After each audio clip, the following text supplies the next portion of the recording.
ದೋಷನು ನಾನು ನಿನ್ನ ದಾಸನಾಗುವೆನು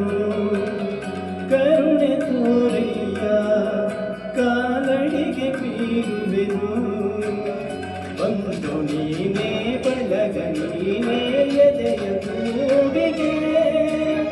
ಗಣಿವು ನೀನೇ ದಣಿವು ನೀನೇ ನನ್ನ ಪಾಲಿಗೆ ಗುರು ಗುರಿಯು ನೀ ಹರಿವು ನೊಂದ ಜೀವಕ್ಕೆ ಉಸಿರ ನೀನಯ್ಯ ಜಗದ ಜ್ಯೋತಿಯೇ ನಿಜವಯ್ಯ ಮಂತ್ರಾಲಯ ವಾಸ ಮಂತ್ರಾಕ್ಷತೆಯ ಹರಸ ಗುರು ರಾಘವೇಂದ್ರ ರಾಘವೇಂದ್ರ ರಾಘವೇಂದ್ರ ಗುರು ರಾಘವೇಂದ್ರ ರಾಘವೇಂದ್ರ